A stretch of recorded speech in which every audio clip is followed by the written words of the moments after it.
Disney has been prominent throughout history, and as the times kept changing, Disney evolved as well, impacting America by having historical connections and also influencing people. Throughout history and through dark, dark times, America has been strong, while Disney provided hope for the people and opportunities for many.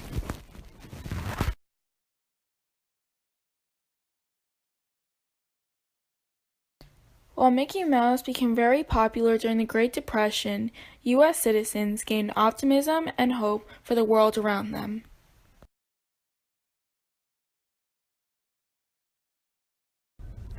Moving on, we have the 30s to the 40s, which was the wartime era. After releasing the Big Five, Snow White, Pinocchio, Fantasia, Dumbo, and Bambi, Walt Disney was eager to work on more full-length animated features, but World War II forced him to put his plans on hold. Money was scarce during the war, and the military asked the studio to produce training and propaganda films. Disney Studios also released packaged films, animated shorts tied together with a unifying theme or concept. They would continue to do so even after the war, until there was enough money to complete another full-length feature. Many of the films released during the wartime era were motivated by national policy rather than created for entertainment purposes. Popular film during this time, in 1946, was Songs of the South. This live-action animated film produced one of the most memorable Disney songs in the Academy Award-winning Zippity-Doo-Dah, but it caused an uproar too. Many viewed its depiction of a plantation worker who befriends a young boy as racist. The NAACP took issues with the impression it gives of an idealistic master-slave relationship, which is a distortion of the facts. Next, we have the Silver Age, which was 1950s to 1960s.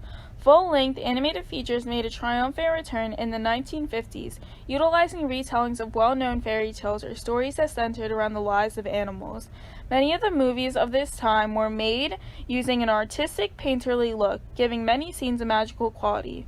Every film made during the Silver Age turned a profit, bettering the economy.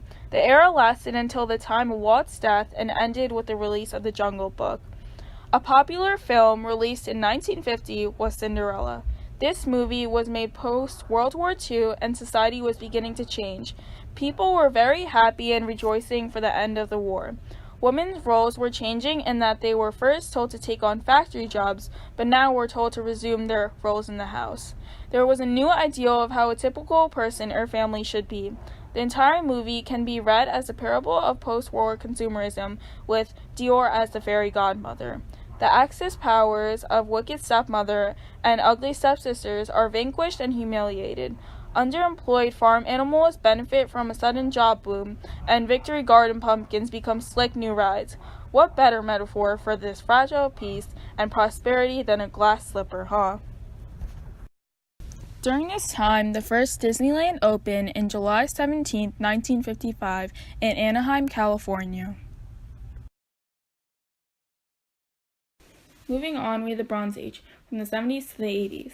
This was a time of transition for the studio. While it was gone, Roy was focused on Disney World until his retirement in October 1971, and longtime animator Don Bluth left the company to start his own, taking 11 others with him. This era is sometimes referred to as the Dark Age.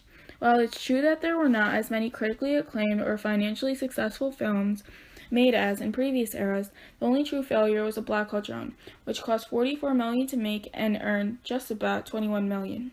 After that box office bomb, a new policy was put into place, ensuring that at least one animated film would be released per year, rather than every 2 to 4 years, as had happened during this period. The first Walt Disney World Resort officially opened on October 1st, 1971 in Orlando, Florida. Furthermore, we have the Renaissance era, which was from 1989 to 1999. Disney animation returned to its roots during this period, turning well-known stories into musically driven films like The Little Mermaid and Beauty and the Beast. The Renaissance era also marked a return to box office success. After the disastrous reception of The Black Cauldron, Disney Animation was in jeopardy, and executives decided to shift their focus to television. Walt Disney's nephew, Roy E. Disney, convinced then CEO Michael Eisner to give them a chance to salvage the animation department. Good thing Eisner agreed because the Renaissance era recaptured the glory of the early years. A popular film released in 1995 was Pocahontas. Premiering in NYC Central Park with an audience of 100,000, the biggest film premiere in movie history, this film, inspired by the true story of a young American Indian woman and her relationship with settler Captain John Smith, received mixed reviews. It was praised for its realistic animation that took 5 years to complete, and its music, but many critics were upset about the historical inaccuracies and damaging stereotypical portrayal of Native Americans.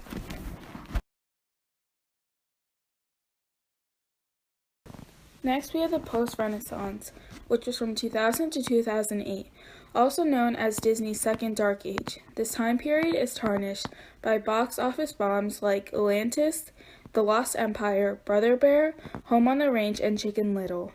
After dismal ticket sale totals in 2005, the company ousted CEO Michael Eisner, who was replaced by Bob Iger. In 2006, Disney bought Pixar for $7.4 billion. It should be noted that successful Disney films during this period were made by Pixar before Disney acquired the company, but they were distributed by Disney, including Monsters, Inc., Finding Nemo, The Incredibles, and Cars. A popular film that was released in 2002 was Lilo and Stitch. The first feature-length animated movie to take place in Hawaii features the songs of Elvis Presley and tells the story of an alien disguised as a dog and the girl who adopts him and teaches him to love. Animators use watercolor painted backgrounds, the first time they'd employed that technique since the 1940s, Dumbo, in an effort to fully capture the stunning beauty of Hawaii. While the filmmakers toured the island of Kauai, their guide explained the meaning of ohana, or extended family. It became a central theme of the film.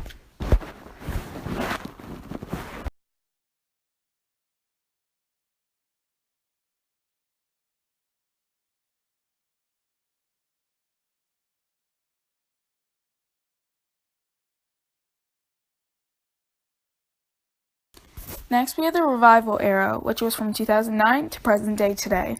The studio was well along the road to recovery with the success of 2008's Bolt, and this next era ended up producing 3 films named to Time Out New York's list of the 100 greatest animated films of all time in Tangled, Wreck-It Ralph, and Frozen.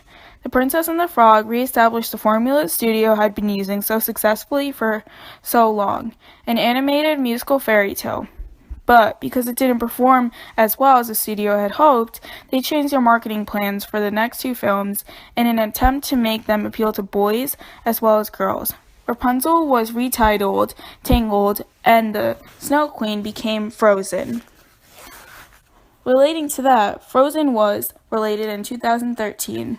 It was the most successful animated film of all time. Frozen earned over $1.2 billion at the box office.